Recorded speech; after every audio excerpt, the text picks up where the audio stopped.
பகவான் ஸ்ரீ கிருஷ்ணர் அர்ஜுனனுக்கு உபதேசம் பண்ணுவதன் மூலமாக சமஸ்த மனித குலத்திற்கும் அனைவருக்கும் எல்லா காலத்திலும் அனைத்து பிரச்சனைகளுக்கும் தீர்வாக இருக்கக்கூடிய அந்த ஆத்ம ஞானத்தை உபதேசம் பண்ணணும்.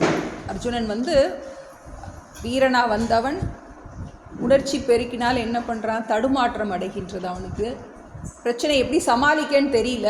அதனால் பகவான்கிட்ட சரணாகதி பண்ணி எனக்கு மேலானதை உபதேசிக்க வேணும், என்னை சிஷ்யனாக ஏற்றுக்கொள்ள வேண்டும்னு சரணாகதி பண்ணுறான். அதன் காரணமாக பகவான் மேலான ஆத்ம தத்துவத்தை, அந்த ஞானத்தை, ஆத்மாவுடைய லட்சணத்தை எல்லாம் சொல்கிறார்.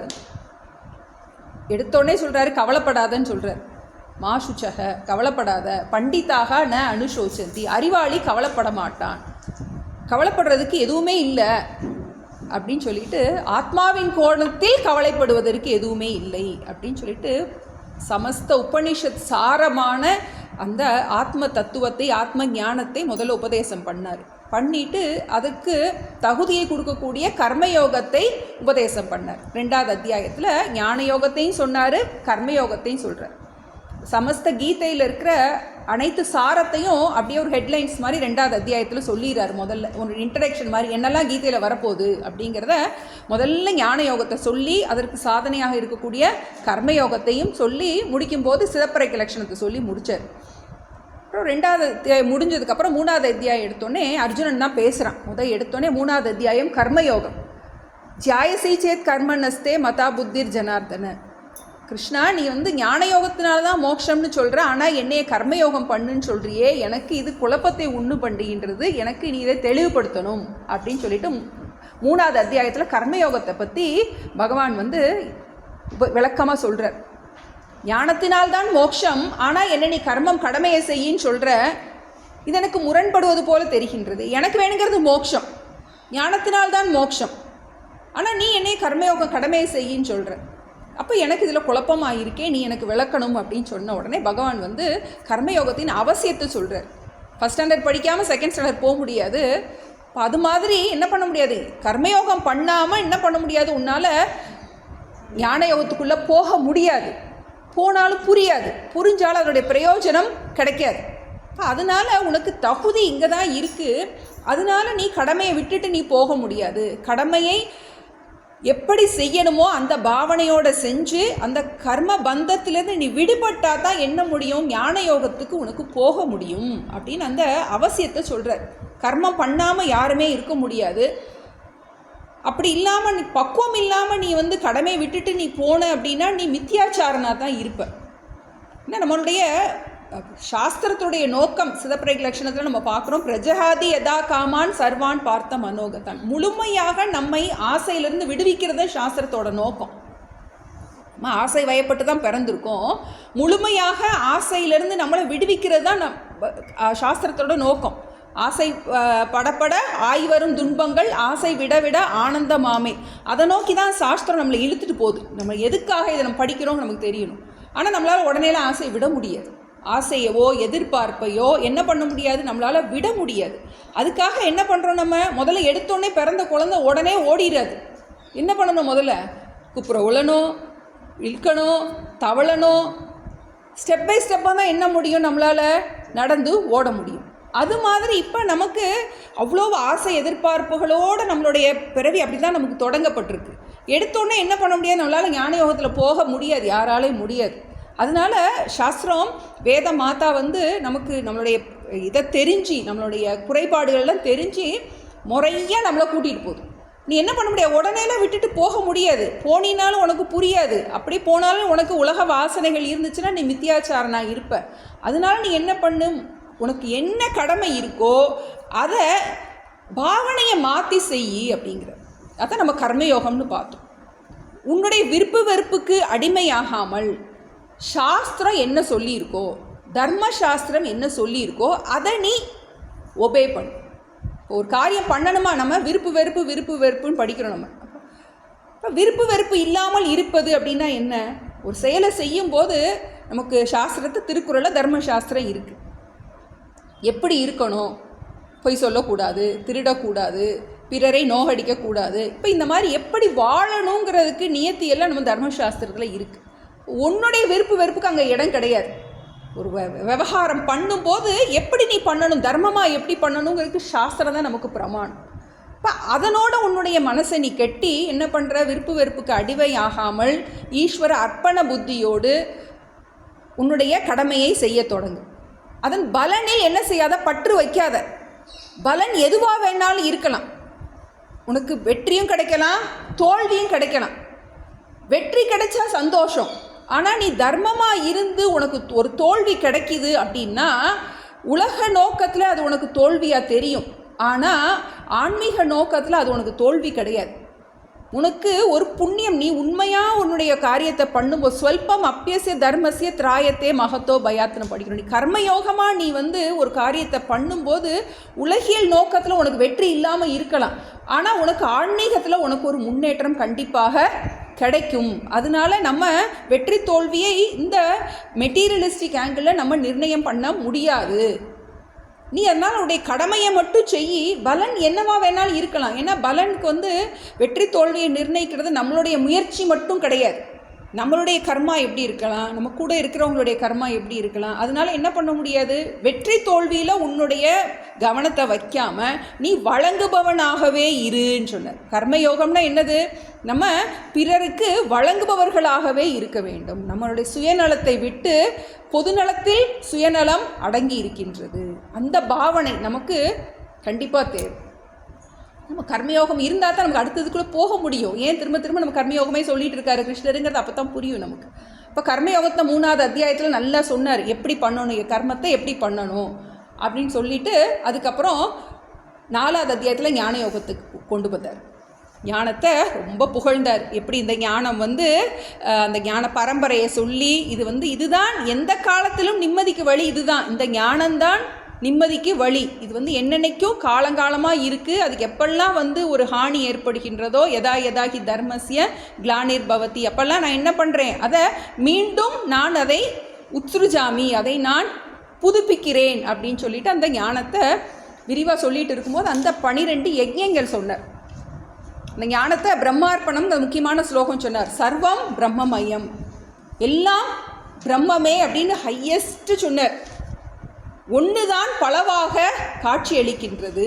இதில் அபிராமி அந்த அதில் ஒரு பாட்டு அன்றைக்கெலாம் பாடினாங்க, ஒன்றாய் அரும்பி பலவாய் விரிந்து உலகெங்குமாய் நின்றாய், ஒன்று தான் பலவாக காட்சி அளிக்கின்றது அப்படின்னு அந்த ஹையஸ்ட் சாரத்தை சொன்னார். சொல்லிட்டு அந்த மேலான தத்துவத்தை புரிஞ்சிக்கக்கூடிய பக்குவத்தை கொடுக்கக்கூடிய சாதனைகளை சொன்னார். பிரம்மார்ப்பணம் சொல்லிட்டு என்ன பண்ணார், அந்த 12 யஜ்ஞங்களை சொன்னார். இது உனக்கு புரியணும்னா உனக்கு இந்த யஜ்ஞங்கள் எல்லாம் நீ என்ன பண்ணியிருக்கணும், உனக்கு முக்கியமாக தேவை அப்படின்னு முதல் யஜ்ஞமாக நம்ம அந்த ஞான யஜ்ஞத்தை சொல்லிட்டு இந்த 11 யஜ்ஞங்கள் சொன்னார். நமக்கு தகுதியை கொடுக்கக்கூடிய முழுமையாக நம்ம அத்தனை செய்யலைனா கூட எல்லாத்துலேயுமே என்ன இருக்கும், நமக்கு உடம்பை கட்டுப்படுத்துறதுக்கு, மனசை கட்டுப்படுத்துறதுக்கு, பிராணனை கட்டுப்படுத்துறதுக்கு, நம்மளுடைய ஒழுக்கம் எல்லாத்தையும் என்ன பண்ணுது, தர்மத்தோடு நம்ம இணைக்கின்றது அப்படின்னு சொல்லிட்டு இந்த மற்ற யஜ்ஞங்கள் எல்லாம் முழுமையை தராது. ஞான யஜ்ஞத்தினால் மட்டும்தான் உனக்கு மோட்சம். நீ தேவ யஜ்ஞம் எல்லாமே சொல்லியிருக்க. அந்த எல்லா யஜ்ஞத்துலேயும் உனக்கு பக்குவத்தை கிடைக்கும், ஆனால் இந்த யஜ்ஞத்தினால மோட்சம் கிடைக்காது. அது உனக்கு பக்குவத்தை கொடுக்கக்கூடியது, மோட்சத்தை கொடுப்பது ஞானம்தான் அப்படின்னு சொல்லிட்டு நீ கடமையை செய்யின்னு சொல்லிட்டு முடிச்ச. 4வது அத்தியாயம் முடிக்கும்போது ஞானத்தை உயர்வாக சொல்லிட்டு நீ கடமையை செய்யி அப்படின்னு சொன்னோடனே திரும்பவும் 5வது அத்தியாயத்தில் நமக்கு சந்நியாச யோகம் நமக்கு தொடங்குது. 3வது அத்தியாயத்தில் எப்படி அர்ஜுனன் டவுட்டு கேட்டானோ அதே மாதிரி அதே ஒரு கேள்வியை வச்சு தான் தொடங்குது. 3வது அத்தியாயத்தில் 2 சாதனைகளில் அவனுக்கு டவுட் வந்துச்சு, கர்மயோகமா ஞான யோகமா. ஞானத்தினால்தான் மோட்சம்னா எதுக்காக என்னை கர்மயோகம் பண்ண சொல்கிற அப்படின்னு அந்த கர்மயோகத்தினுடைய அவசியத்தை புரிய வச்சேன். இப்போ நமக்கு இந்த 5வது அத்தியாயத்தில் 2 வாழ்க்கை முறையில் அவனுக்கு குழப்பம் வருது. சந்நியாசமா இல்லறமா துறவரமா, ஜாயசீச்சை. இதில் என்ன சொல்கிற, என்ன தொடங்குறான், சந்நியாசம் கர்மணாம் கிருஷ்ண புனர் யோகம் ச சம்சசி எச்ரேய ஏத்தையோரேக்கம் தன்மே ப்ரூஹி சுநிஷ்டிதம். இதில் 2 ஏதாவது எனக்கு ஒன்று சொல்லு. நீ சந்நியாச இல்லறத்தையும் புகழ்கிற, துறவரத்தையும் புகழ்கிற, இதில் எது ரொம்ப சிறந்தது அப்படின்னு சொன்னோடனே பகவான் என்ன சொல்கிறாரு, 2மே சிறந்தது தான். ஆனால் இந்த இல்லற வாழ்க்கை உகந்தது அப்படின்னு சொல்லி முடிக்கிறார். ஏன்னா பெரும்பாலானோருக்கு இல்லறம்தான் வசதிப்படும், எல்லாரும் விட்டுட்டு ஓட முடியாது அப்படின்னு சொல்லிட்டு அவர் பகவான் 3, 4, 5 அந்த இல்லற ஞானியை புகழ்கிறார். ஞேயச நித்திய சந்நியாசி யோனத்வேஷின காங்ஷதி நிர்த்வந்த்வோ ஹி மகாபாகோ சுகம் பந்தா பிரமுச்சியத்தே. யார் ஒருவன், அவன் இல்லறத்தில் இருக்கிறவனாக இருந்தால் கூட பரவாயில்ல, யார் விருப்பு வெறுப்பு இல்லாமல் இருக்கானோ, தன்னுடைய கடமைகளை கர்மயோகமாக ஈஸ்வர அர்ப்பண புத்தியோட, ஈஸ்வர பிரசாத புத்தியோட, எனக்கு கொடுத்த கடமை நான் பண்ணுறேன், நான் யார்கிட்டையும் எதையும் எதிர்பார்க்கலை, என்னுடைய டியூட்டியை நான் பண்ணுறேன் அப்படின்னு அந்த ஒரு மனோபாவத்தில் யார் இருக்கானோ அவன் நித்திய சந்நியாசி அப்படிங்கிறார். அவன் சந்நியாச வஸ்திரம் உடுத்தலைனாலும் அவன் சந்நியாசி தான். ஏன்னா நமக்கு சந்நியாச வாழ்க்கை முறையை விட சந்நியாசிய மனோபாவம் நமக்கு ரொம்ப முக்கியம், சந்நியாச புத்தி முக்கியம். நம்ம சந்நியாசியாக இருக்கமோ இல்லையோ, நம்ம சந்நியாச புத்தினா என்ன, எதுலேயும் பற்று இல்லாமல் இருக்குது, புரிஞ்சு வாழ்கிறது. தற்காலிகமாக வந்திருக்கோம், எப்போனாலும் விட்டுட்டு போவோம், எல்லாருமே தற்காலிகமாக நம்ம கூட சேர்ந்து இருக்காங்க, எப்போனாலும் விட்டுட்டு போகலாம் அப்படின்னு என்ன பண்ணுறோம், யாரையும் எதையும் சாஸ்வதமாக நினைக்காமல் இருக்கிறது, அதுதான் சந்நியாச புத்தி. அப்போ அந்த ஒரு டிட்டாச்டு மனோபாவம், அந்த மனோபாவத்தோட நீ இல்லறத்தில் இருந்தினாலும் நீ நித்திய சந்நியாசி தான் அப்படின்னு சொல்லிட்டு 4வது ஸ்லோகத்தில் சொல்கிறாரு. யத் சாங்கிய யோகோ பிருத்தக் பாலாக பிரவதந்தி ந பண்டிதாக ஏகம் அபியாசித்த சம்யக்கு உபயோ விந்தத்தே பலம். இல்லறத்தையும் துறவரத்தையும் வேற வேற அப்படின்னு சொல்லிட்டு அறியாதவர்கள் தான் இல்லறத்தை ரொம்ப மட்டமாகவும் துறவரத்தை பெருசாகவும் நினைப்பாங்க. சிலர் உல்ட்டாவாக கூட நினைக்கலாம், சில துறவியெல்லாம் மோசம் அப்படின்னு கூட நினைக்கலாம். ஆனால் விவரம் தெரிஞ்சவர்கள் ரெண்டுமே எதுவுமே குறைஞ்சது கிடையாது, இல்லறம் துறவரம் இரண்டும் மேன்மையே, ரெண்டுலேயுமே அததுக்குரிய வாழ்க்கை முறையை அதோடைய தர்மத்தை முழுமையாக கடைப்பிடிச்சா ரெண்டுலேயுமே மோட்சம் கிடைக்கும். நம்ம இல்லறத்தில் இருந்தாலும் நமக்கு லட்சியம் மோட்சமாக தான் இருக்கணும், துறவரத்தில் இருந்தாலும் நமக்கு லட்சியம் மோட்சமாக தான் இருக்கணும், மேலான லட்சியம். இதெல்லாம் அறம் பொருள் இன்பம் வீடு. அப்போ நமக்கு துறவரத்தில் போய் தான் மோட்சம் அடையணும்னு அவசியம் இல்லை அப்படின்னு அதை ரொம்ப வலியுறுத்தி சொல்கிறார். ரெண்டுக்கும் வித்தியாசம்லாம் ஒன்றும் கிடையாது, ஞானம்தான் முக்கியம், வாழ்க்கை முறை முக்கியம் கிடையாது அப்படின்னு சொல்லிட்டு என்ன பண்ணுறாரு, எச்சரிக்கை பண்ணுறார் 6வது ஸ்லோகத்தில். சந்நியாசங்கிறதெல்லாம் பக்குவம் இல்லாமல் போனால் என்ன ஆயிரும், வந்துக்கு துக்கம் ஆப்தும் அயோகதக, யோக்கியதை இல்லாமல் நீ சந்நியாசத்துக்குள்ளெல்லாம் போனால் என்னது, உனக்கு துக்கம்தான் மிஞ்சும், அதனால என்ன பண்ண முடியாது. ஆனால் யோகயுக்தக முனிர் பிரம்ம நச்சிரேன அதிகச்சதி. ஆனால் பக்குவம் இல்லாமல் துறவரத்துக்குள்ளே போகிறத விட பக்குவத்தோடு இல்லறத்தில் இருந்து நீ இந்த ஞானத்தை அடைவது ரொம்பவும் எளிமை சுலபம் அப்படிங்கிறது. அச்சிரேன அதிகச்சதி, நீ ஈஸியாக அதுக்குள்ளே போயிடலாம், இதில் மோட்சத்தை நீ அடையலாம்.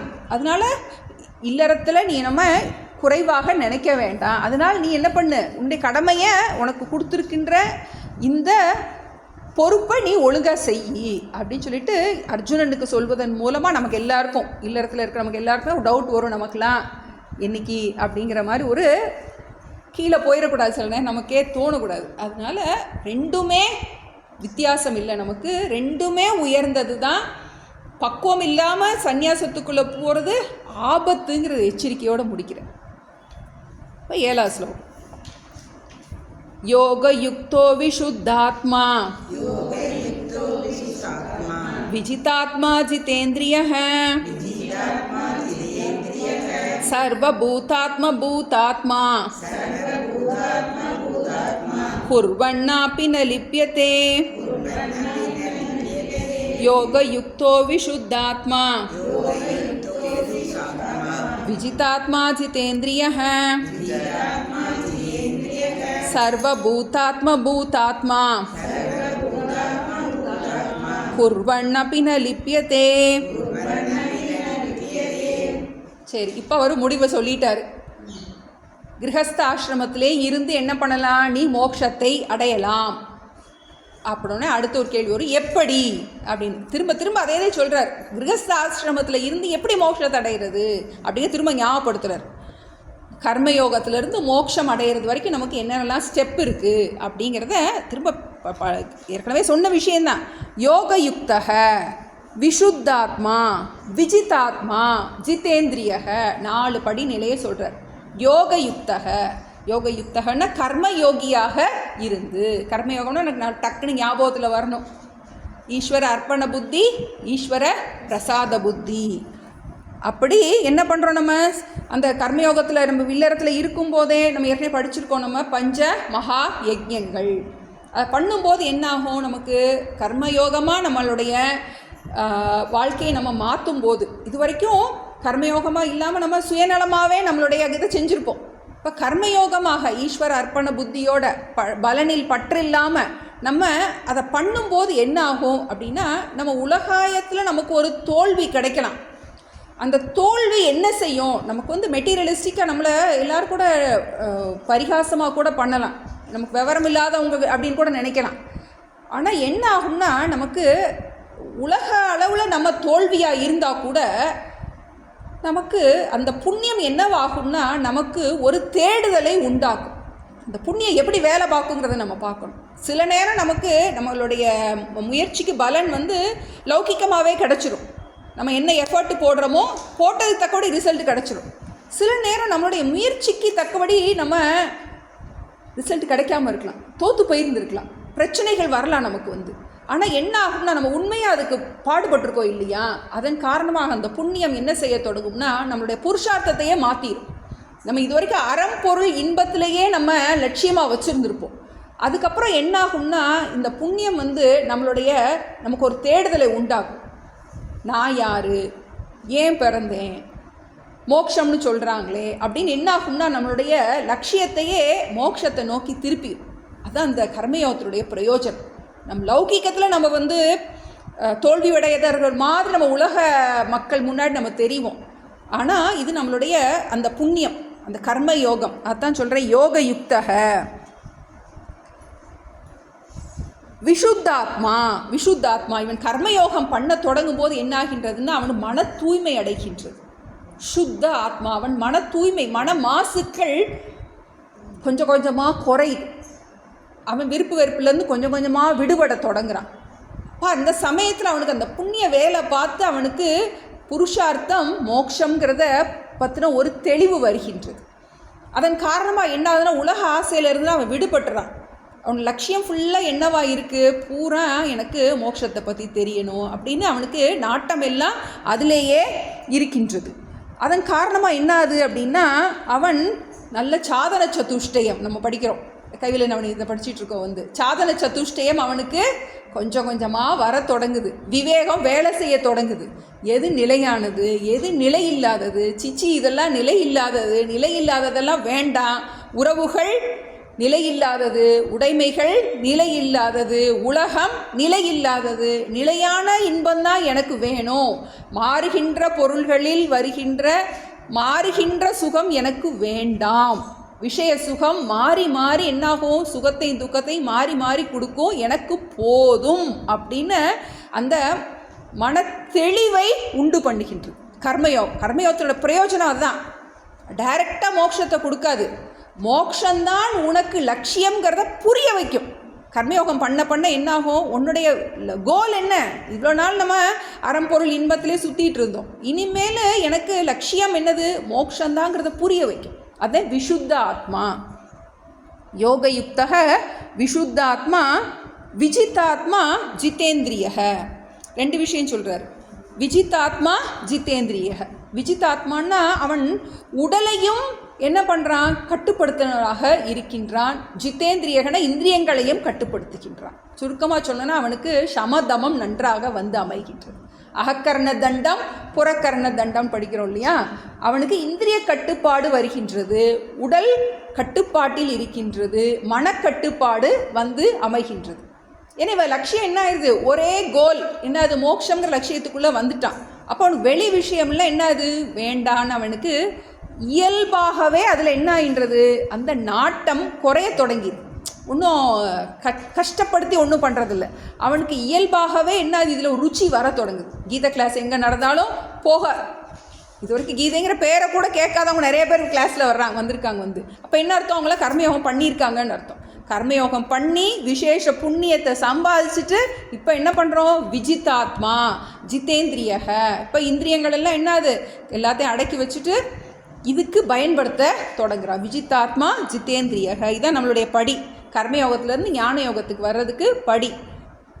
யோகயுக்தக கர்மயோகத்தை செய்தவனாக, விஷுத்தாத்மா மன தூய்மை அடைந்தவனாக, விஜிதாத்மா ஜிதேந்திரியக அவன் நன்றாக இந்திரிய நிகிரகம் மனோ நிகிரகம் உடையவனாக என்ன செய்கிறான்? அடுத்து இதில் அந்த விஷயம் சொல்லலை. ஒரு குருவை தேடி குரு சாஸ்திரத்தின் மூலமாக ஞான யோகத்தை பெறுகின்றான். அது நமக்கு இங்கே சொல்லலை.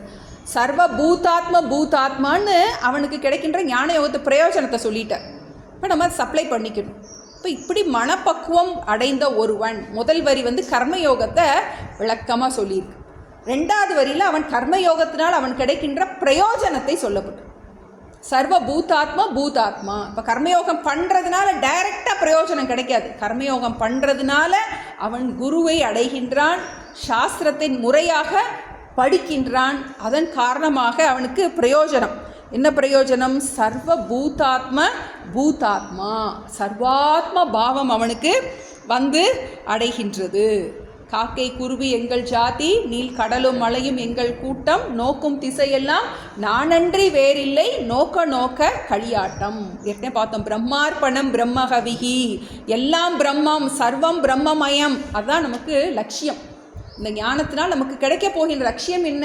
எல்லா இடத்துலையும் இறைவன் தான் நீக்கமர நிறைந்திருக்கின்றார்னு அந்த சர்வம் பிரம்மமயம், அதான் சர்வாத்ம பாவம்னு சொல்கிறோம். இப்போ எல்லா இடத்துலையும் நான் என்னையே பார்க்கின்றேன். இப்போ என்ன அது? நமக்கு என்ன நான் எப்படி நேசிக்கிறேனோ அது மாதிரி எல்லாரையும் நேசிக்க தொடங்கி. பாரதியார் பாட்டில் பார்க்குறோம். நமக்கு தனி ஒருவனுக்கு உணவினையெனில் ஜெகத்தினை அழித்திடுவோங்கிற. ஒவ்வொருத்தரையும் அந்த நேசிக்கிற வாடிய பயிரை கண்ட போதெல்லாம் வாடுகின்றேன். இப்போ எல்லாரையும் தன்னை போல அந்த நேசிக்கின்ற அந்த ஒரு அகண்டாகார விருத்தி அமைகின்றது. அதே சர்வ பூதாத்மா. அப்படிப்பட்டவன் அவன் ஸ்தித பிரஜன். எதில் இருக்கான்? அவன் அந்த நிஷ்டை அவனுக்கு நல்லா வந்துருச்சு. ஸ்தித பிரஜக அந்த ஞானத்தில். ஏன்னா இந்த முதல் வரியில் அந்த 4 யோகியதை கொடுத்துட்டார். 4 யோகியதை நல்லா அமையும் போது என்னாகும்னா இந்த குரு சாஸ்திரம் நல்லா வேலை பார்க்க தொடங்கும். அதனால் அவனுக்கு இயல்பாக என்ன பண்ணும்? இந்த சர்வாத்ம பாவம் அமைகின்றது. அப்படிப்பட்டவன் குர்வன் அப்பி ந லிப்பியத்தே. அப்படிப்பட்டவன் அவன் என்ன காரியம் பண்ணினாலும் அதனால் பந்தப்பட மாட்டான். குர்வன் அப்பி ந லிப்பியத்தே. இப்போ இதில் ஆசிரமம் எங்கே வந்துச்சு? சந்நியாசமாக இருந்தால் என்ன, இல்லறமாக இருந்தால் என்ன, துறவரமாக இருந்தால் என்ன, அதை அவர் சொல்லலை. என்ன காரியம் பண்ணினாலும் உனக்கு இந்த இருந்துச்சுன்னா நீ கர்மயோகமாக பலனில் பற்றில்லாமல் தன்னை போல் பிறரை நேசிப்பவனாக நீ வழங்குபவனாக நீ பண்ணும் போது உனக்கு சாஸ்திரம் வேலை பார்த்துரும். சர்வாத்ம பாவம் அமைகின்றது. அப்போ நீ என்ன காரியம் பண்ணினாலும் அதனால் வர்ற பலனில் என்ன பண்ண மாட்ட? குர்வன் அப்பி நீ என்ன காரியம் பண்ணினாலும் ந லிப்பியத்தே, அதனால் நீ பந்தப்பட மாட்டாய்.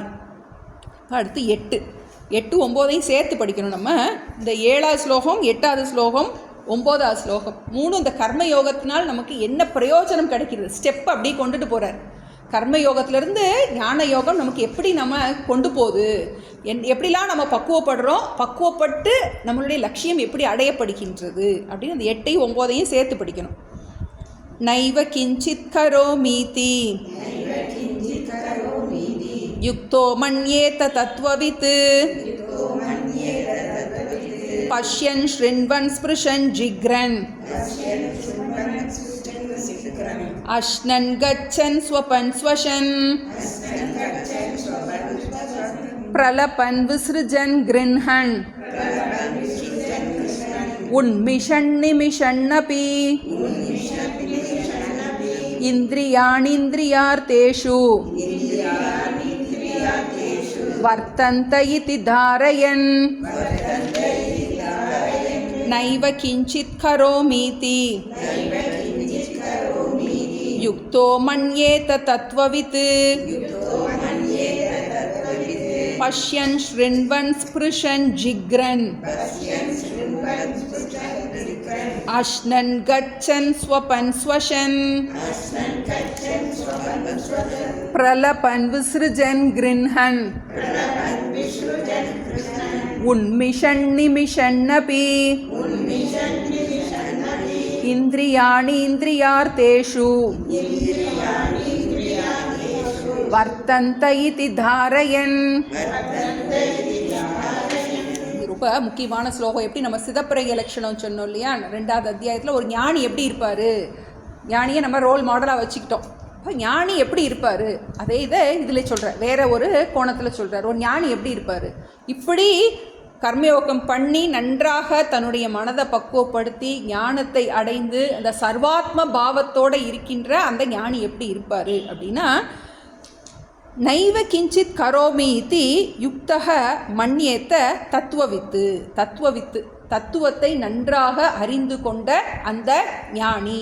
தத்துவவித்துன்னு வந்தாலே நமக்கு 2வது அத்தியாயத்தில் இருக்க ஞாபகம் வரணும். நாசத்தோ வித்யதே பாவக நாபாவோ வித்யதே சதக உபயோரபி திருஷ்டோந்தக துவனையோ தத்துவ தரிசிபிகி. தத்துவவித்துனாலும் தத்துவ தரிசிபினால் ஒரே அர்த்தம் தான்.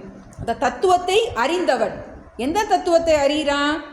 இல்லாததற்கு இருப்பு கிடையாது, இருப்பது இல்லாமல் போகாது, இரண்டையும் பிரித்து பார்ப்பவனே தத்துவத்தை அறிந்தவன். இப்போ ஆத்மாவையும் அனாத்மாவை யார் பிரித்து பார்க்குறானோ அவன்தான் தத்துவத்தை அறிந்தவன். அப்படிப்பட்ட அந்த தத்துவவித்து எப்படி இருக்கான் அப்படின்னா அந்த ஞானி. இப்போ ஞானின்னு சொல்லிட்டால் இல்லறத்துலேயும் ஞானி இருக்கலாம், துறவரத்துலேயும் ஞானி இருக்கலாம். ஞானினாலே நம்ம துறவிதா அப்படின்னு நம்ம நினைக்கக்கூடாது. ஞானி எந்த ஆசிரமத்தில் வேணாலும் இருக்கலாம். ஞானி எப்படினாலும் இருப்பார். நம்ம கைவில நவனியத்தில் படிப்போம். நம்ம வாணிபம் செய்யணும் செய்வர், தவம் செய்யணும் செய்வர், பூதலம் புறப்பர், ஐயம் புகுந்து உண்பார், ஜீவன் முக்தர். அந்த ஞானிக்கு ஜீவன் முக்தர்னு பேர். வாணிபம் செய்யணும் செய்வர், வியாபாரம் கூட பார்க்கலாம். வாணிபம் செய்யணும் செய்வர், தவம் செய்யணும் செய்வர். இல்லாட்டி குகையில் உட்காந்து தவம் பண்ணாலும் பண்ணுவார். வாணிபம் செய்யணும் செய்வர், தவம் செய்யணும் செய்வர். பூதலம் புறப்பர். பூதலம்னா இது உலகத்தை ஆளலாம், ராஜாவாக கூட இருப்பார். பூதலம் புறப்பர். ஐயம் புகுந்து உண்பர், பிச்சை எடுத்து கூட சாப்பிடுவார். ஞானி இப்படி தான் இருக்கணும்னு நிர்ணயம் கிடையாது. ஞானிக்கு முக்கியத்துவம் ஞானம்தான், எந்த விதமான வாழ்க்கை முறையும் கிடையாது. ஞானிக்கு அஞ்ஞானிக்கு என்ன வித்தியாசம்? அந்த ஞானம்தான் வித்தியாசம். ஞானி இப்படி தான் இருக்கணும் அப்படிங்கிறது எதுவுமே நிர்ணயம் கிடையாது. அப்போ அப்படிப்பட்ட ஞானி, ஏன் நமக்கு டவுட் வரும், ஞானினா எப்படி இருப்பார்? நமக்கு நவதெய்வம் தான் ஞானி இருக்கு அப்படின்னு நினைப்போம் நம்ம. அப்போ ஞானி ஆகுனா தவம் செய்யந்தான் நம்மளாம் எப்போவும் அப்படியே அது பிக்சர் கொடுக்குறாரு. ஞானினா எப்படி இருப்பார் அப்படிங்கிறதுக்கு நைவ கிஞ்சித் கரோமி இதி. எத்தனை காரியம் பண்ணினாலும் நான் எந்த காரியமும் பண்ணவில்லைன்னு யார் நினைக்கின்றானோ, இப்போ தன்னை ஆத்மான்னு புரிஞ்சு கொண்டு ஆத்மாவாகிய நான் எந்த காரியமும் பண்ணவில்லை, உடல் மனம் புத்தி தான் செயல்படுகின்றது, ஆத்மா எந்த செயலையும் பண்ணுவதில்லை என்று யார் நன்றாக புரிந்து கொண்டிருக்கின்றாரோ அவன் எத்தனை காரியம் பண்ணினாலும் காரியம் பண்ணாதவனாகவே இருக்கின்றான். இப்போ நம்ம அதனால தான் சொல்கிறார், நீ மித்தியாச்சாரி ஆயிடுவேன், நீ எங்கேயோ பக்குவம் இல்லாமல் அங்கே போய் நீ குகையில் போய் தவம் பண்ணிக்கிட்டு இருந்தாலும் நீ உன்னை கர்த்தான்னு நினச்சிக்கிட்டு இருக்க. அப்படி அப்போ என்ன பண்ண முடியாது? உனக்கு அந்த ஞானம் இல்லை. இந்த ஞானத்தோட நீ எத்தனை காரியம் பண்ணிக்கிட்டு இருந்தாலும் நீ அகர்த்தாவாகத்தான் நீ உண்மையில் இருக்கின்றாய். அதனால தான் நைவ கிஞ்சித் கரோமி இத்தி. எத்தனை காரியம் பண்ணிக்கிட்டு இருக்கும்போதும் நான் ஒரு காரியமும் பண்ணலைன்னு ஞானி நினைக்கிறார். மன்னியத்தே இத்தி தத்துவவித்து. எத்தனை காரியம் பண்ணினாலும் ஏன்னா ஞானி தன்னை என்னவா நினச்சிட்டு இருக்காரு? ஆத்மாவாக நினச்சிட்டு இருக்க. இந்த இதில் ஒரு கதை வரும், நமக்கு வியாசர் கதை வரும். இந்த பெண்கள் எல்லாரும் யமுனை நதி போயிட்டு இருந்துச்சான். அப்போ அவர் அப்போ தான் பசிச்சுன்னு சாப்பிட்டு முடித்தாராம். சாப்பிட்டு முடித்ததுக்கப்புறம் யமுனையில் நான் சாப்பிடாதது உண்மையானா, நான் எதுவும் சாப்பிடலைங்கிறது உண்மையாக இருந்துச்சுன்னா, நான் உபவாசம் இருந்தது நான் உண்மையானால் இந்த யமுனை நதி எனக்கு வழிவிடட்டும் அப்படின்னு சொன்னாராம். இப்போ தான் நல்லா முட்டை சாப்பிட்ருக்காரு. அந்த பெண்கள்லாம் பார்க்குறாங்களா வந்து. அவர் சொன்ன உடனே யமுனை நதி வழிவிட்டதாக நமக்கு ஒரு கதை இருக்குது. அவர் உடல் என் உடம்பு தான் சாப்பிட்டுச்சு, நான் சாப்பிடலைங்கிற அந்த எண்ணத்தில் அவர் திடமாக இருக்கிறார். இப்போ என்ன காரியம் பண்ணாலும் நைவ கிஞ்சித் கரோமி இது யுக்தக மன்யேத்த தத்துவவித்து. யுக்தகன நன்றாக நிஷ்டை அடைஞ்சவன், நன்றாக நல்ல ஞானம், நல்லா வேலை பார்க்க தொடங்கிடுச்சு. அப்படிப்பட்டவர் எப்படி இருக்காரு? எத்தனை காரியம் பண்ணினாலும் நான் பண்ணவில்லை, ஏன்னா நான் யார்? ஆத்மாங்கிற அந்த ஞானத்தில் உறுதியாக இருப்பவர். பஷ்யன் ஸ்ருண்வன் ஸ்பிருஷன் ஜிக்ரன் அஷ்ணன் கச்சன் ஸ்வபன் ஸ்வஷன். எல்லா காரியமும், எல்லா அஜ்ஞானி என்ன காரியம் பண்ணுறானோ அத்தனை காரியம் ஞானியும் பண்ணுறாரு. ஆனால் நான் பண்ணுறேங்கிற எண்ணம் இல்லாமல் பண்ணுறேன். என்னெல்லாம் பண்ணுறாரு? பஷ்யன் பார்க்குறாரு, ஷுண்வன் கேட்குறாரு, ஸ்பிருஷன் தொடுறாரு, ஜிக்ரன் முகர்றாரு, அஷ்ணன் சாப்பிட்றாரு, கச்சன் நடக்கிறாரு, ஸ்வஷன் ஸ்வப்பன்னா உறங்குறாரு, ஸ்வஷன் மூச்சு விடுறாரு. என்னெல்லாம் காரியம் அஜ்ஞானி பண்ணுறானோ எல்லாத்தையும் ஞானியும் பண்ணுறாரு. இன்னும் அடிக்கிட்டே போகிறார் கிருஷ்ணர். எல்லாம் என்னென்னு பிரலப்பன் பேசுகிறாரு, விசர்ஜன்னா மலம் கழிக்கிறது, கிருங்கன் பொருளை கையில் எடுக்கிறது, உன்மிஷன்னா கண்ணை திறக்கிறது, நிமிஷன்னா கண்ணை மூடுறது, அப்படின்னா இருந்த போதிலும் எல்லாத்தோடையும் சேர்க்கணும். பஷ்யன் அபி ஸ்ருண்வன் அபி ஸ்பிருஷன் அபி ஜிக்ரன் அபி அஷ்ணன் அபி கச்சன் அபி ஸ்வபன் அபி ஸ்வஷன் அபி. என்ன காரியம் பண்ணிக்கிட்டு இருந்த போதிலும் நைவ கிஞ்சித் கரோமீதி, நான் ஒன்றும் பண்ணலை, உடம்பு தான் பண்ணுது, உடம்பு தான் அனுபவிக்குது. அப்போ எல்லா துக்கம் யாருக்கு? உடம்புக்கு தான் துக்கம், மனசுக்கு தான் துக்கம் அப்படின்னு என்ன பண்ணுறோம்? அந்த ஆட்டிடியூட், அந்த பாவனையில் மாற்றம். என்ன மாதிரி நினைக்கிறாரு? இந்திரியாணி இந்திரியார்த்தேஷு வர்த்தந்த இதி தாரயன். எதனால் அவர் இப்படி நைவ கிஞ்சித் கரோமீதி, நான் எந்த செயலும் செய்யறதில்லைன்னு எதனால் அவர் இப்படி சொல்கிறார் அப்படின்னா, இந்திரியங்கள் இந்திரிய விஷயங்களில் என்ன பண்ணுது? விவகாரம் பண்ணுகின்றது. நான் இதை பார்ப்பவன், நான் எந்த செயலும் செய்வதில்லை அப்படின்னு அந்த திடம் அவருக்கு இருக்கின்றது. நம்ம 3வது அத்தியாயத்தில் ஏற்கனவே பார்த்தோம். தத்துவவித்து மகாபாகோ குண கர்ம விபாகயோகோ குணா குணேஷு வர்த்தந்தே இதி மத்வா ந சஜ்ஜத்தே. தத்துவவித்து, தத்துவத்தை அறிந்தவன் எப்படி இருக்கான்? குணங்களோடு உறவாடுகின்றன. இந்த பஞ்சபூதாத்மமான இந்த ஜெகத்து, இந்த உடம்பும் பஞ்சபூதமானது, மனசு பஞ்சபூதமானது. இந்த பஞ்சபூதங்களோடு என்ன பண்ணுகின்றது? விவகாரம் பண்ணுகின்றது. இவற்றை பார்க்கின்ற நான் இதற்கு வேறாக இருக்கின்றேன். தத்துவவித்து மகாபாகோ குண கர்ம விபாகயோகோ குணா குணேஷு வர்த்தந்தே இதி மத்வா. இதை புரிந்து கொண்டு ந சஜ்ஜத்தே, அவன் எதிலையும் பந்தப்படுவது இல்லை. அதே வார்த்தை தான் இங்கே சொல்கிறாரு, வேற ஒரு பதத்தை யூஸ் பண்ணுறாரு. இந்திரியாணி இந்திரியார்த்தேஷு வர்த்தந்தே இதி தாரயன். இதை நன்றாக என்ன பண்ணுறான்? மனசில் உறுதியாக இருக்கு அவனுக்கு, அந்த ஞானம் இருக்கிறதுனால இது என்ன பண்ணுறோம்? ஒரே ஒரு ஆட்டிடியூடு, நம்மளுடைய பாவனையில் ஒரு அறிவில் ஒரு மாற்றம் வந்த உடனே என்ன ஆகுதுன்னா நம்மளுடைய ரியாக்ஷனே மாறிடுது. நம்ம ரெஸ்பாண்ட் பண்ணுற விதம், ஒரு பிரச்சனையை எதிர்கொள்கிற விதமே என்ன ஆயிடுது? நம்ம அறிவில் ஒரு மாற்றம் வந்ததுக்கப்புறம் நம்ம ஒரு பிரச்சனையை எதிர்கொள்கிற விதமே மாறிடுது. நம்ம ஏற்கனவே பார்த்துருக்கோம். முதல்ல ஞானிக்கும் அஜ்ஞானிக்கும் என்ன வித்தியாசம்? வாட் ஸோ வாட் அப்படின்னு படிச்சிருக்கோம். வாட் முதல் என்ன பண்ணுற? அஜ்ஞானி ஒரு பிரச்சனை வந்தோடனே என்ன அப்படின்னு அலறான். ஞானி என்ன பண்ணுறான்? ஸோ வாட், அதனால என்ன அதனால என்ன, வாட் ஸோ வாட், அப்புறம் என்ன பண்ணுறான்? வாட் நெக்ஸ்ட், அடுத்து என்ன பண்ணுறதுன்னு அவன் யோசிக்கும். இதுதான் அந்த ஞானிக்கும் அஜ்ஞானிக்கும் உள்ள வித்தியாசம். வேற புறத்தில் எந்த விதமான மாற்றமும் கிடையாது. ஞானிக்கும் அஜ்ஞானிக்கும் அந்த ஞானத்தில் தான் வித்தியாசம் இருக்கின்றது. பார்க்கும் விதம், உலகத்தை பார்க்கும் விதம், பிறரை பார்க்கும் விதம், அதில் தான் மாற்றம் இருக்கின்றது. வர்த்தந்த இதி தாரயன். ஞானி எப்படி இருக்காரு? இந்த விஷயத்தை குணா குணேஷு வர்த்தந்தே, இதை நன்றாக புரிந்து கொண்டு தாரயத்தின்னா என்னது? நன்றாக மனசில் பதிய வச்சுருக்க, மறக்காமல் இருக்கு. நமக்கு என்ன ஆகும்? அப்பப்போ மறந்து போயிடும்.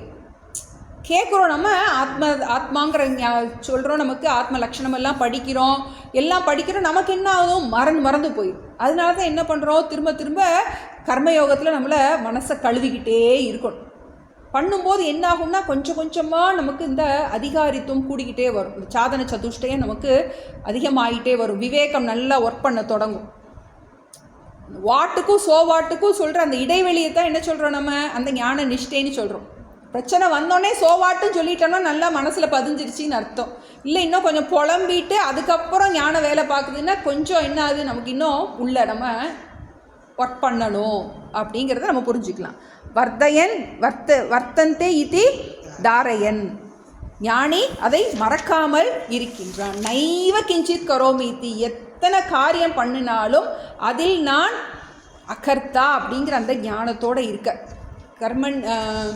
கர்மண்ய கர்ம எஃப் பஷியத், அது பார்த்தோம் இல்லையா. கர்மண்ய கர்ம செயலில் செயலின்மையையும் செயலின்மையில் செயலையும் யார் பார்க்கின்றானோ, கர்மண்ய கர்ம எஃப் பஷியத் அகர்மணிச்ச கர்மயக ச புத்திமான் மனுஷ்யேஷு சயுக்த கிருத்ன கர்மகிருத்து. இப்போ கர்மகிருத்துன்னு அங்கே சொன்னார், இங்கே தத்துவவித்துன்னு சொல்லியிருக்கார். இப்போ நைவ கிஞ்சித் கரோமீதி. ஸோ என்ன காரியம் பண்ணிகிட்டு இருக்கும்போதும் நான் அகர்த்தாங்கிற அந்த ஞானத்தோடு நீ பண்ணும்போது நீ பந்தப்பட மாட்ட, கேரண்டி கொடுக்குற. இப்போ நமக்கு ஒரு டவுட் வரலாம், ரொம்ப ஹையாக சொல்லிட்டாரே, இது நமக்கு முடியுமா அப்படின்னு கேட்டோடனே டக்குன உடனே கிருஷ்ணர் அதுக்கு உபாயம் சொல்லிடுவார். 10, 11, 12. ஏன்னா இப்போ 7, 8, 9 ஞான யோகத்தை ஹையாக சொல்லிட்டார். இதுதான் நம்ம அடைய வேண்டிய லட்சியம். எத்தனை காரியம் பண்ணிகிட்டு இருந்தாலும் நான் அக்கர்த்தாங்கிற ஞானத்தோட வேலை பாரு அப்படிங்கிறார். நான் ஆத்மாங்கிற எண்ணத்தை மறக்காமல் வேலை பாரு, அதான் தாரையன்னு சொல்கிறாரு. நான் ஆத்மாங்கிற எண்ணத்தை மறக்காமல் நீ என்னன்னாலும் பண்ணு, பஷ்யன் பாரு, கேளு, படு, என்ன வேணாலும் பண்ணு, என்ன காரியம்னாலும் பண்ணு, ஆனால் நான் அக்கர்த்தாங்கிற எண்ணத்தை மறக்காமல் இரு அப்படிங்கிற. இல்லையே, மறந்து போதே, கிளாஸில் படித்தது கிளாஸோடு போயிருதே, அதுக்கப்புறம் பிரச்சனை வரும்போது வேலை பார்க்க மாட்டேங்குதே அப்படின்னா, சரி கவலைப்படாத, உனக்கு நான் என்ன சொல்கிறேன், கொஞ்சம் டிப்ஸ் எல்லாம் சொல்லி கொடுக்குறேன், எப்படி மறக்காமல் இருக்கிறதுக்கு சொல்லி கொடுக்குறேங்கிறத சொல்கிறாரு. 10, 11, 12 திரும்பவும் நமக்கு டியூஷன் எடுக்கிறாரு. நம்ம பிள்ளைகளுக்கு படிக்க தெரியலன்னு என்ன சொல்லுவோம், திரும்ப டியூஷனில் போடுவோம்ல, அது மாதிரி என்ன பண்ணுறாரு, திரும்ப நமக்கு டியூஷன் எடுக்கிறார். என்ன டியூஷன், திரும்ப கர்மயோகம் டியூஷன். எப்படி நமக்கு டிப்ஸு, இதை மறக்காத, சரி அப்படி சொல்லி பார்த்தேன், அதை நீ மறந்துட்ட அப்படின்னா இப்படி யோசிச்சுப்பாரு அப்படிங்கிற மாதிரி. 10 பிரம்மன் யாதாய கர்மாணி சங்கம் த்யக்த்வா கரோதி யஹ லிப்யதே ந ச பாபேன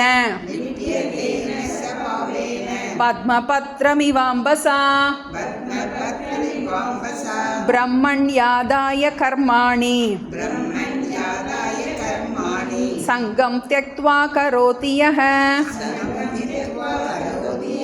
லிப்யதேன ச பாபேன பத்மபத்ரமிவாம்பசா.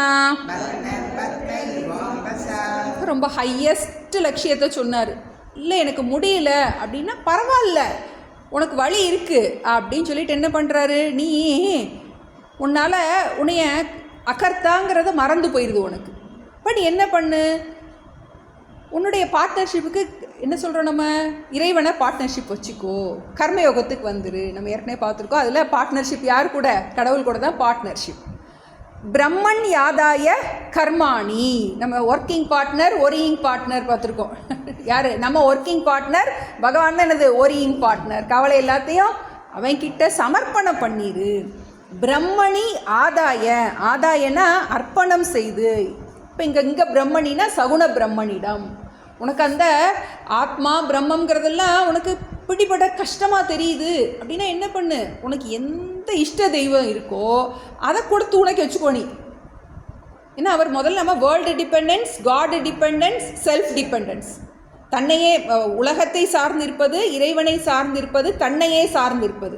இப்போ இறைவனை கூட தொடாமல் நீ தன்னையே சார்ந்திருப்பது எப்படிங்கிறது சொல்லி கொடுத்தேன். உனக்கு கஷ்டமாக இருக்குது அப்படின்னா நீ அதை பற்றி கவலைப்படாது, நீ திரும்ப போய் என்ன பண்ணிக்கோ, பிரம்மண்யாதாய கர்மாணி, கர்மயோகத்தை பண்ணு. கர்மயோகத்தில் இறைவன் தான் நமக்கு பார்ட்னர்.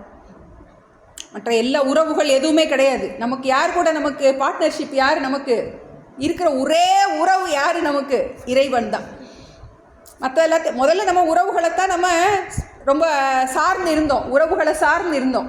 கர்மயோகத்துக்கு வந்துட்டோம் அப்படின்னா நமக்கு யாரை மட்டும்தான் சார்ந்திருக்கோம்? இறைவனை மட்டும்தான் சார்ந்து. நம்மளுடைய கடமையை எப்படி செய்வது? இறைவனை ஈஸ்வர அர்ப்பண புத்தியோடு செய்கிறோம். வரும்போது பிரசாதமாக எடுத்துக்கும்.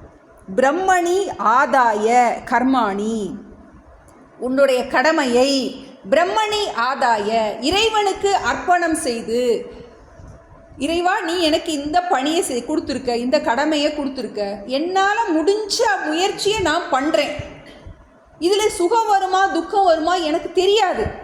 நீ என்ன கொடுத்தினாலும் அது உன்னுடைய பிரசாதமாக நான் ஏற்றுக்கிறேன் அப்படின்னு என்ன பண்ணுறோம்? முழுமையாக சரண்டர் கொடுத்துட்றோம். செயல் செய்வது மட்டும்தான் என் கையில் இருக்குது. இப்போ இந்த இடத்துல நான் எனக்கு ஒரு பொறுப்பு கொடுத்துருக்கேன். இந்த பொறுப்பை நான் 100க்கு 1000 மடங்கு என்னால் முடிஞ்ச முயற்சியை நான் பண்ணுறேன். இதனால் எனக்கு சுகம் வரலாம், துக்கம் வரலாம், வெற்றி வரலாம், தோல்வி வரலாம், என்ன புகழலாம், சிலர் என்னை இகழலாம், என்ன பலர் புரிஞ்சிக்காமல் இருக்கலாம். அதை பற்றிலாம் நான் கவலைப்பட மாட்டேன். நான் நேர்மையாக என்னுடைய கடமையை நான் செய்ய போகிறேன். இதில் என்ன வந்தாலும் நான் அதை ஏற்றுக்க ரெடியாக இருக்கேன் அப்படின்னு என்ன பண்ணுறோம்? Complete surrender. எனக்கு இதில் எந்த சுயநலமான ஆதாயம் எனக்கு வேண்டவே வேண்டாம். எனக்கு எந்த எதிர்பார்ப்பும் எனக்கு இல்லை. என்னுடைய டியூட்டியை நான் பண்ணுறேன் அப்படின்னு அந்த ஒரு மனோபாவத்தோட பிரம்மணி ஆதாய கர்மாணி, உடைய கடமைகள் எல்லாத்தையும் எந்த விதமான எதிர்பார்ப்பும் இல்லாமல், நம்ம ஒரு கர்த்தாவாக இருக்கும்போது நம்ம ஆட்டோமேட்டிக்காக ஒரு போக்தாவாகவும் நம்ம ஆயிடுறோம். போக்தானா என்னது? அதை அனுபவிப்பவனாக, அந்த சுகதுகத்தை அனுபவிப்பவனாக. அதில் கவனமே வைக்காமல் இந்த செயல் செய்வதில் மட்டும் உன்னுடைய கவனத்தை வச்சுக்கும். பிரம்மணி ஆதாய கர்மாணி சங்கம் தியக்துவா, என்ன பண்ணுற? அதில் பற்றை முழுமையாக தியாகம் செய்து, கரோத்தி யக, யார் ஒருவன் அப்படி செயல் புரிவானோ, என்னுடைய டியூட்டியை மட்டும் நான் பண்ணுறேன், அதை இறைவனுக்கு அர்ப்பணமாக பண்ணுறேன், இதில் என்ன வெற்றி தோல்வி வந்தாலும் அதை நான் ஏற்றுக்கொள்கின்றேன், இறைவனுடைய பிரசாதமாக ஏற்றுக்கொள்கின்றேன். இப்படி உனக்கு ஒரு பக்குவம். இப்போ இதில் என்ன ஆகும்னா, இந்த கர்மயோகம் பண்ணும்போது என்ன ஆகும்னா, நம்மளுடைய எதிர்பார்ப்புங்கிறது கொஞ்சம் கொஞ்சமாக குறைய தொடங்கும். ஏன்னா முழுமையாக நம்மளை எதிர்பார்ப்புகளிலிருந்து விடுவிக்கிறது தான் சாஸ்திரத்தினுடைய நோக்கம். அப்போ நம்ம ஒவ்வொரு விவகாரத்துலேயும் நம்ம எதிர்பார்ப்புகளை கொஞ்சம் கொஞ்சமாக குறைச்சிக்கிட்டு வரும்போது அப்போ தான் ஞானம் வேலை பார்க்கும். இல்லாட்டி வேலை பார்க்காது. எதுக்கு நம்ம இதை கொண்டு போகிறாரு அப்படின்னு நமக்கு தெரியணும். இப்போ முழுமையாக எதிர்பார்ப்புகள்லேருந்து ஒரே நாள் என்ன பண்ண முடியாது? விடுபட முடியாது. இப்போ கொஞ்சம் கொஞ்சமாக நம்மளை பக்குவப்படுது. நீ என்ன காரியம் பண்ணுறியோ அதில் எந்த விதமான உனக்கு சுயநல எதிர்பார்ப்பு எதுவும் இல்லாமல் நீ பண்ண தொடங்கு. பிரம்மணி ஆதாய கர்மாணி சங்கம் தியக்துவா கரோத்தியக, யார் அப்படி செய்கிறானோ லிப்பியத்தே நச பாப்பேன, அவன் என்ன பண்ண மாட்டான்? அவன் பாதிக்கப்படுவதில்லை. எதனால்? பாபத்தினால், புண்ணியத்தினால், எல்லாத்தையும் சேர்த்து போட்டல. என்ன இமோஷன்ஸ் உனக்கு என்ன வராது? துக்கம் வராது, இன்பமும் வராது, துன்பமும் வராது. பத்மபத்ரம் இவ அம்பசா, பத்மபத்திரம்னா தாமரை இலை. தாமரை இலையில் எப்படி தண்ணி ஒட்டாதோ அதுபோல் இப்படி நீ செயல்படுவாயானால் இன்பமும் துன்பமும் உன்னை தொட முடியாது. ஏன்னா நீ இன்பத்தை எதிர்பார்க்கலை. நீ இன்பத்தை எதிர்பார்த்தினா தான் துன்பம் வரும்போது உனக்கு கஷ்டமாயிருக்கும். நீ உனக்கு எதிர்பார்ப்பே இல்லை. எது வந்தாலும் என்ன பண்ணுவோம் நம்ம? இப்போ என்ன ஆயிரும் நமக்கு? இப்போ நம்ம பிரச்சனைன்னா எப்படி பார்ப்போம், அடுத்த வீட்டு பிரச்சனைனா எப்படி பார்ப்போம்னு தெரியும். இப்போ என்ன ஆகுது? இப்போ நமக்கு இந்த ஞானம் என்ன பண்ணும் அப்படின்னா, எங்கேயோ ஏதோ நடக்கும்போது, ஏதோ ஒரு பிரச்சனை நடக்கும்போது அப்படியான்னு கேட்போம். அதான் வாட்டு அப்படியா? அது மாதிரி நம்ம பிரச்சனையும் என்ன பண்ணணும்? அப்படியா? அதைத்தான் அப்படியான்னு கேட்குற வைக்கிறது தான் ஞானத்தினுடைய. என்ன பண்ண முடியும்? அப்படியா நம்ம கேட்க வைக்கும். பத்மபத்திரம் இவ அம்பசா, தாமரை இலை தண்ணீர் போல பற்றற்றவனாக நம்மை ஆக்குகின்றது. இந்த ஞானம் நம்மை பற்றற்றவனாக பந்தத்திலிருந்து விடுவிக்கின்றது முழுமையாக. லிப்பியத்தே நச பாபேன பத்மபத்ரம் இவ அம்பசா. ஏன்னா இப்போ இந்த பயாலஜிக்கல் பெயின், உடம்புல இருக்க வலியெல்லாம் இருக்கு இல்லையா, இதெல்லாம் ஞானம் ஒன்றுமே பண்ண முடியாது. வலிக்கத்தான் செய்யும். ஆனால் அந்த ஞானம் வந்து நம்ம சம்சாரம் அப்படின்னா என்ன அப்படின்னா, நம்ம மனசில் இருக்க எமோஷ்னல் பெயின் தான் சம்சாரம். இப்போ சின்ன குழந்தை இருக்குது, வந்து சின்ன குழந்தைக்கு வலிக்குது, அது கத்துது, துடிக்குது, வந்து வழியில் துடிக்குது. ஆனால் நம்ம வழியில் துடிக்கும் போது அந்த எமோஷன் இருக்குது நமக்கு. வந்து நிறைய பேருக்கு கஷ்டம் கொடுக்குறோமேன்னு நினைக்கலாம், வலிக்குதே, சரியாக போகுமா போகாதா, இன்னும் எவ்வளோ செலவாகும், அந்த மாதிரி என்ன, அது நமக்கு அந்த ஒரே பெயின் தான். ஆனால் இந்த உடல் சரீர வலி வந்து போகவே போகாது. ஆனால் இந்த எமோஷ்னல் பெயின் இருக்கு இல்லையா, வந்து இதை தான் நம்ம சம்சாரம்னு சொல்கிறோம். போட்டு குழப்பக்கூடாது. ஞானம் வந்துட்டால் நமக்கு இந்த மாதிரி வலியெலாம் இருக்கவே இருக்குது, உடம்புல வலியெலாம் இருக்கு, அதெல்லாம் வரும், அதெல்லாம் ஒன்றும் அதை வராதுன்னெலாம் சொல்ல முடியாது. ஆனால் அந்த எமோஷ்னல், அந்த மனோபாரம் இருக்கு இல்லையா, மனதில் இருக்கின்ற இந்த பாரத்தை தான் என்ன பண்ணும், இந்த ஞானம் வந்து நமக்கு மாற்றி கொடுக்கும். இந்த ஞான பலத்தினால் என்னாகின்றது, இந்த அறிவு பலம் இருக்கு இல்லையா, அந்த அறிவு என்ன பண்ணுதுன்னா நமக்கு மனோபலத்தை அதிகப்படுத்தி கொடுக்கின்றது. வேற ஒன்றும் பண்ணாது, பிரச்சனைலாம் மாறாது. சில நிறைய கூட வரலாம். எல்லாரும் சொல்லுவாங்க, நீங்கள் ஆன்மீகத்துக்குள்ளே போகிறீங்களா, அதான் உங்களுக்கு பிரச்சனை ரொம்ப அதிகமாக வருது, நீங்கள் இதுக்கு தான் சொல்ல ரொம்ப கோயிலுக்கெல்லாம் போகாதன்னு அப்படின்னு கூட சொல்லுவாங்க. வந்து நிறைய பரீட்சை பெருசாக தான் வைப்பார் வந்து கடவுள், வந்து நம்மளை டெஸ்ட் பண்ணி பார்க்குறதுக்கு.